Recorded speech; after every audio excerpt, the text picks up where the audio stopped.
Hello everyone, my name is Heather and welcome to the channel Bookables. Today I'm here to share with you my top 20 romance reads. So I love romance, there's no secret.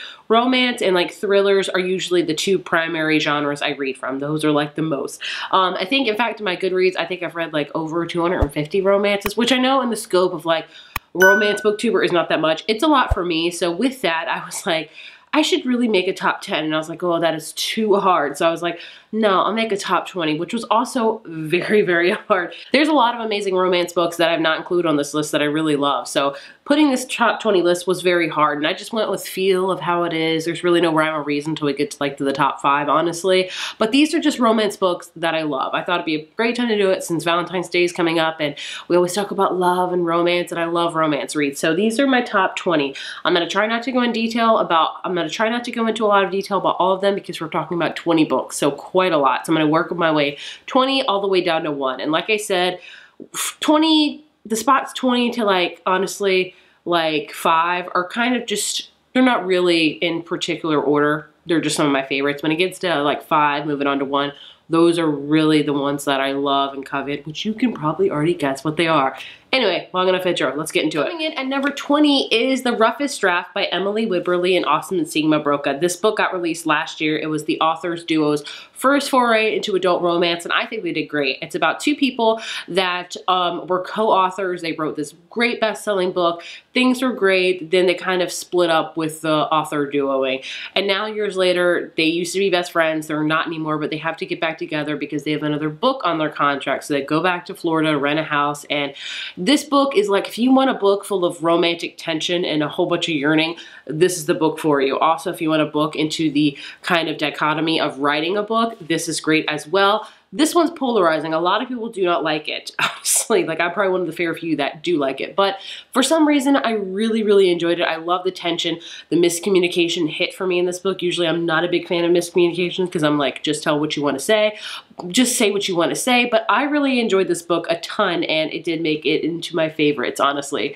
It's just a good one. Now, their newest one that just came out, I did not like. Will it be polarizing again? I don't know. We'll see. Coming in number 19 is Very Sincerely Yours by Carrie Winfrey. This is a book, if you just want a cute, good-hearted, no kind of steam romance book, this is the book for you. So this follows two characters. I believe one's name is Teddy.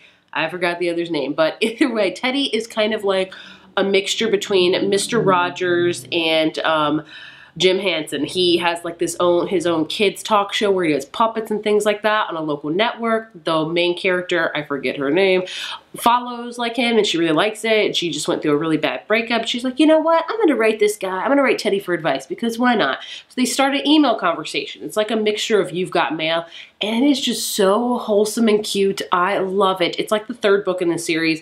You do not need to read them all in order, but this one is just, if you want some lighthearted romance with just overall a lot of cuteness with a Mr. Rogers feel to it, and You've Got Mail, this is a great one for you. Moving into number 18 is It Happened One Summer by Tessa Bailey. I have read many of Tessa Bailey books.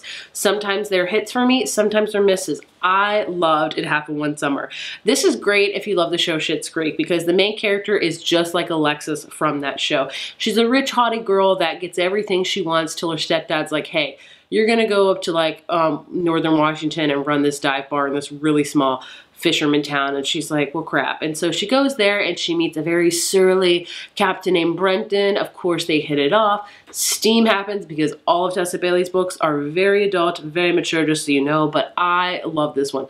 It's great hate to love. It's great, like I said, very Alexis Robes vibes. I really enjoyed it. It's definitely one of my favorite Tessa Bailey books for sure. Next up, we have The Brown Sisters by Talia Hibbert. This series has 3 books in it, follows each one of the Brown sisters. My personal favorite is Take a Hint, Dani Brown. I don't know, I just love Dani Brown. Dani Brown is a very brash character. She is plus size, she knows what she wants, she's very confident, and I admire her a ton. In this book, basically, she has to fake date the security guard in the building where she works. And of course, as all fake dating books happen, real feelings come to light. It's like a fake dating book, a friends to lovers book. I loved it a ton. Any one of the books will do. The Brown Sisters is great. Talia Hibbert is a great author in general, but this one for sure is my favorite of the series. And all the covers are just phenomenal as well. If you want some great romance, look no further than Talia Hibbert. Next up, we have Love and Other Words by Christina Lauren, one of my favorites books by them. Another author I've read a lot of books from. Some of their books are great, some of their books are not. I love this one. This recently got a resurge, I think, due to like TikTok and things like that, which is great. I read it a long time ago and loved it. This is their one that's a very epic love sprawling story. It takes place over a number of decades and it has two different timelines going on. So in this book we have a character named Macy. She's settling down in her adult life. She's gonna get married to this doctor. Everything's great. And then her past love comes back in the picture and everything kind of halts. And that is Elliot. Elliot and her were best friends when they were younger. They fell in love. Something tragic happened that tore them apart, but now they're back in each other's lives. And it's just an amazing one. I love it a ton. It's got second chance romance. It's got childhood friends to lovers. It is just a great one. This is like probably one of my favorite like you know, sweeping love story ones, and I think Christina Lauren hit it on the head with this book. It was phenomenal. Next up we have You Had Me at Hola by Alexis Dario. This book took me by surprise because I love the cover of it and I didn't think I would like it, but it was a great fun romance, honestly. This one is also part of a series that you can read separately or all together, whatever you want to do. But basically this book follows a character named Jasmine who is an actress, and she gets a job starring in this new telenovela on Netflix pretty much, and she's starring with this really big telenovela star named Ashton, and he's a really big star. Jasmine's very worried because she's kind of a new and up-and-coming actress, but they start to become friends. Things start happening. They get involved in each other's lives. He has a son, and it's just a very adorable romance. I loved it a ton. It really also taught me a lot about telenovelas. I didn't really know much about them. I learned about telenovelas when I started watching Ugly Betty forever ago, which I love Ugly Betty, but it was just a fun way to learn about it, and the romance was great. This has a little bit of steam in it in case you're interested in it, but I really enjoyed this book. It's my favorite by this author for sure. And we have How to Fail at Flirting by Denise Williams. This, I believe, was a debut novel. I'm not sure. But anyway, this is about a character named Naya who is a very she doesn't like to go out. She likes to stay in. She's not a very take charge or take chances type of person. So her friends tell her, why don't you pick up a guy in a bar tonight? You know, just try it. You need to get over your relationship that ended really badly and just try it. So she actually does. She meets a guy named Jake and they hit it off. And what's supposed to be a one-night stand turns into something more. And it turns out that he will be working at her place as kind of her new boss. So we have all of that going on. We also have Naya with her previous relationship, and it was very, very toxic and not good, just really bad, very kind of emotionally abusive, if you will. And so Naya's trying to reel from that while also falling in love with Jake, and it was just such a great book. Lots of steam, lots of great romance scenes, and I loved it a ton. I don't hear a lot of people talk about this one, so it's an underrated one for sure, but I loved it. Next up, we have Well Met by Jen DeLuca. This is part of the Renaissance Fair series. Honestly, this is my favorite book in the series. If I had to pick one to read, and only one to suggest to you, it would be this one. This one follows characters Emily, and Emily has to go back to her very small town that her sister lives in, Willow Creek, because she was in a car accident. She needs help taking care of her teenage daughter. So Emily's like, you know what, I'll move in, it'll be great. And so she does. And there she gets roped into helping with the Renaissance Fair that her niece does every year. And with that is Simon, one of her niece's teachers, and he is very surly, doesn't talk a lot, but somehow when they're in Renaissance garb, she is dressed up like a wench kind of, and he's dressed up like a pirate. Their chemistry is off the chart. So she's like what's happening? Is this just a Renaissance Fair thing or something going on? It's a great hate to love one. I love this one. If I could recommend you one, like I said, this would be the one, because other ones in this series are not really that great. This one, phenomenal. If you want a great small town read, a great book about Renaissance fairs, look no further. Then we have probably my favorite, that's the Bailey book, and that is Reborn Yesterday. Not a lot of people talk about this book. This book was 100% up my jam because it's about vampires. We all know I love vampires. I will always attribute it to Angel and Spike. That's my thing. I was a big Buffy fan, still am a big Buffy fan. That was my first ever love, even before Harry Potter, there was Buffy. So I ate this book up like candy. In this book, we have a character named Ginny, who's a funeral director, and one night she's about to embalm a body, and what do you know? He wakes up and it's Jonas, and he is not like the other guys because he is dead. He's a vampire, and a romance happens. It has great steam. It is, I loved it so, so much. Not a lot of people talk about this book. If you love vampires, you need to read this book. Trust you me. I've read some vampire books that I was like, no. This one hit all the marks for me. Favorite Tessa Bailey book. Will always love it. This is also part of a series. I've read all of them. This one still will always be my favorite. Love it. Have After I Do by Taylor Jenkins Reid. So Taylor Jenkins Reid is a household name, honestly. Like, everyone knows it. She writes a lot of kind of fictional famous characters, and she's done really good with that, historical. Before she did all that, she did a lot of chick lit, and I've read all of her books, and I enjoy both of them. I enjoy her chick lit books, and I enjoy like her fictional characters as well. They both are great. This is about characters Lauren and Ryan, and they are married, and they are not doing well. Like, they are thinking about divorcing, but they decide, you know what, let's take a year off, be separated, to see if we really want this marriage, to see if we are better off alone.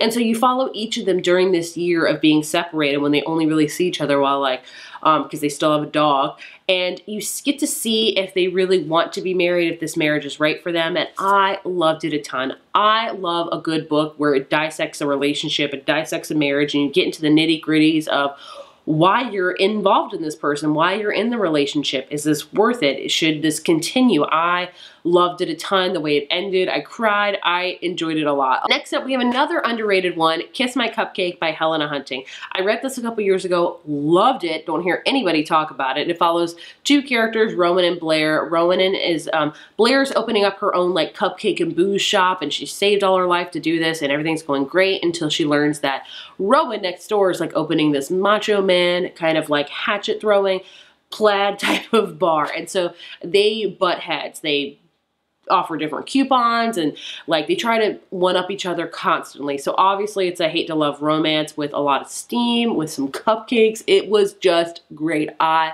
loved it a ton. I've read a few Helena Hunting's books, and this one's clearly my favorite. It's great if you want baking, steam times, great hate to love representation. Loved it. And we have my ultimate favorite chick lit book, I've Got Your Number by Sophie Kinsella. I love Sophie Kinsella. I discovered her a long time ago. I've listened to a lot of her books. I always recommend listening to her books. I say that as someone that does not listen to audiobooks at all. 2 kids. I always listen to kids' music. I blame that. But I did listen to I've Got Your Number. Phenomenal. This one follows Poppy, who basically loses her engagement ring through a shuffle, and she finds a phone. She also loses her phone in this shuffle, and she finds a phone, and it's this guy, Sam, whose assistant this was. And he's like, you know what? Like, what the heck? Like, be my assistant now that you have the phone. And she's like, what? It's weird. It doesn't make any sense at all, like how she gets this phone and how they start this romance thing. But I was here for it. If you want any sort of funny book with a little bit of romance in it, not any steam, but some romance in it, Sophie Kinsella's got you covered. I've Got Your Number is my favorite of hers. Will always recommend it time and time again. I loved it a ton. I think you will too. If you just want a funny one, look no further. Then we have another Christina Lauren book, my favorite of theirs, The Unhoneymooners. If you can tell, my favorite trope of romance is hate to love. I could love a good hate to love any day of the week. So this one follows a character named Olive, and her twin sister's getting married, and she obviously is paired with the best man a lot because that's how it is in weddings, and she just don't get along. Well, what do you know? The wedding comes along, reception happens, and everyone eats like the food there except Olive and Ethan, because I believe it was seafood and they don't eat it. And then what do you know? Everybody gets violently sick. So much so that the own bride can't go on her honeymoon, which is a bummer. So obviously she tells her twin sister, look, just go ahead and go because I can't go, might as well. And they're gonna send Ethan too. So you guys just go, you know, pretend to be us, but just have a great vacation. Nothing can go wrong, right? Obviously, there's a lot of mixed feelings in this. Hate to Love Romance comes out to be. It's set in Maui. It is great. One of my favorite hate to love romances of all time. Perfect summer read if you can't tell by the cover, and my favorite Christina Lauren book. Romantic is one that I read late last year, and I really enjoyed it. This one follows a character named Florence, who is a ghostwriter for a very popular romance author. And her next book is due soon for this author. Only problem is Florence does not believe in love anymore. She's like, love, what's that? We hate her. So her new editor, who's a super hot guy, is like, look, you need to give me this book in like a week, or like I'm gonna get legal sent after you. And so she's like, crap. And then she gets a call that her father has passed away. So she has to go home to her very small southern town where her father was a funeral director. Her whole family lived in this funeral home. Not only that, is Florence a ghostwriter, but she can also see ghosts, something her and her dad shared. And then one day, what do you know, she opens the door and who's there but that super hot editor, and he is a ghost now, so he's dead. And he doesn't know why he's there, she doesn't know why he's there, and of course, some things happen. I thought I would love a book about a character falling in love with a ghost. Not me, but here we are. The yearning in this book was next level, like the yearning on yearning. I was here for it, I loved it. It's a great book for romance, for family, because obviously they're grieving a lot, for seeing ghosts. You got a little bit of paranormal aspect into it. This book, just loved it. We're down to like my top 6. These are like truly my favorites. Beach Read by Emily Henry. Of course there had to be an Emily Henry book on this because Emily Henry has taken the world by storm with romance books. Beach Read will always be my favorite of hers. It's her first adult romance. I loved it. It's hate to love. Who's surprised that it's my favorite. In this book, we follow characters Augustus and January, and they are both authors. Augustus writes literary fiction, and January writes romance, and they are both struggling with writing their next book. They're both staying in like next door beach kind of condos, and they decide, hey, like, let's team up together. Maybe you should write something a little bit darker, January, and Augustus writes something a little bit lighter. And so they both go on these journeys. Like, he takes her to like this cult place to do some research. She takes them on like some dates to do some research.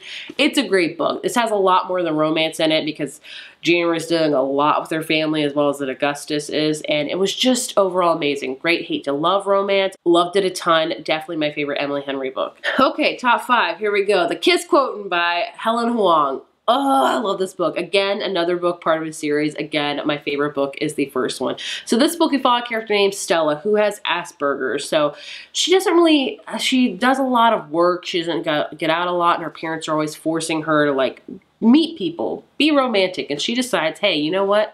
I want to learn more about the romance. So she decides to hire a male escort by the name of Michael to teach her things. And so they get on to doing that and obviously developing a relationship, and I loved it. I love the autism representation in this because you guys know that's something near and dear to my heart, and I just love the relationship between Stella and Michael. Like, it was next level. If you do not like steam, do not read this book. I'll tell you that right now, because this is one of the first steamy books I read, and I was like, whoa. But I loved it a ton. Great, great book.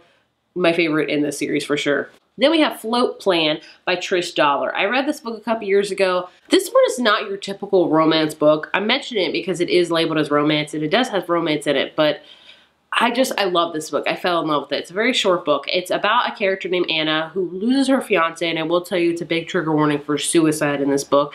And she decides to take this boat trip that they always talked about, and she's gonna sail by herself. Like a whole bunch, like she wants to go to Turk and Caicos Islands and all these really elaborate places, and she wants to go alone. When she starts this trip, she quickly learns that she is not equipped to do this. So she hires help. She hires this guy named Keen, who's like a professional sailor, to help.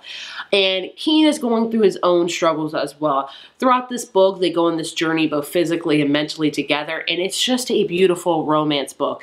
Obviously, it's got a lot of really intense stuff. She's dealing with grief, with things like that. Keen's also dealing with a lot of things, and it's not super, like, I wouldn't say, like, if you want like a super cute romance, read this. No, if you want a really intense, in-depth, kind of heavier romance, I would recommend it, which I don't read those a ton. I read this one, I mean, look at the cover. I was like, it's gonna be cute. It was not. It was much more intense. But still, I really enjoyed it, and it really hit my heart in all the right places, and it'll always be one of my favorite books for that reason. I loved it a ton. Next up, we have the Happy Ever After playlist by Abby Hemezin. I've read all of this author's books before, and this one to me is just one of my favorites. I don't own it physically yet. I need to, because I forgot the characters' names. But we have a character, I forget her name. She is also dealing with a lot of, her fiance has also passed away. I did not plan on having back-to-back books about that. I am so sorry. Didn't even think about that, but they're just books I love. And it's been years for her, and she's still really reeling from that. And basically a dog comes into her car one day, like literally jumps in her car, and she's like, what the heck? She tries to contact the dog's owner several times. It doesn't happen. So she's like, you know what? I'm keeping this dog. He brings me happiness, and it makes me feel happy in a world where I'm very, very sad. Somehow the dog's owner gets back, and he's like, hey, you have my dog. And she's like, I've been trying to contact you for months. And he's like, I've been in Australia on tour, because he is like, I think his name's Jackson. He's a very famous country musician. And so she's like, fine. You know, they meet up and sparks fly immediately. And it's basically a another chance at love that she never thought she would have again because she had a fiance. She had all of her love set for her and it was quickly ripped away from her. So she doesn't know what the next step is. And it's just a beautiful romance story of her, you know, falling in love, but being very scared and very skeptical to do so. And also about him trying to respect that because, you know, he's not the first man that she's loved in her life. And, you know, it's just, that's a hard pill to swallow. And it's just a beautiful love story. Abby Hemezin writes beautiful love stories, and this one by far is my favorite of hers. The top two, I had to think hard about this, not really, because I love them. Number two, The Simple One by Kay Tucker. I fell on this bandwagon hard when it came out. I love it. This is another hate to love book. It's about a character named Kala who goes to Alaska to see her estranged father who is dying. There she meets a very gruff and stubborn pilot named Jonah. They immediately don't get along, and immediately you can tell the sexual tension is high up in the roof for them. And it's just a great book. It's set in Alaska, which is a great, I love books set in Alaska, and the romance is there. This is also part of a series. You have a second book with both of these characters and a novella. Like, so if you want a lot of character development, this series is the one for you. Cal and Jonah are one of my favorite couples of all time. Love them. My favorite, I know it's going to be cliche, The Hating Game by Sally Thorne. I love this book. I've reread this book. I don't reread a lot of books, but I've reread The Hating Game probably 3 times. Something about it, I can't quite put my finger on it. I just love it. It was my first romance that I really felt hard for. This follows 2 characters, Lucy and Josh, and they are very polar opposites. They work for this publishing company. They're both assistants to the CEOs, and you know, Lucy's all sunshine and daisies, and Josh is all very wearing the same shirts, kind of like a Dwight Schrute type of guy, where it's very methodical, very driven, and things like that. And the sexual tension is there. You can cut it with a knife. It is there. Somehow it gets to be great, and I love this book. I mean, I just think, I always say it's my favorite because it was the first romance I fell in love with it. Also, I don't have a lot of vivid memories. There's some books I have very vivid memories about reading it, in particular that moment. This one, I remember staying up to like 2 a.m. in bed with it, reading it. And I don't do that a lot because as a mom, if you're like me, you cherish your sleep because you don't get a lot of it. So for me to stay up to read a book, that says a lot of things to me. So this one wins that for that. And I just love it. I love it. I love these characters. I love this romance. I come visit back to it time and time again. So there you have my top 20 favorite romance books of all time. This was super hard. I left out a lot of books. Maybe I'll do this again in a few years when I've read a lot more, but I would love to know if we share any of the same list or, you know, books that are on this list. I would love to know. As always, thank you so much for watching, and I will see you in my next video. Bye.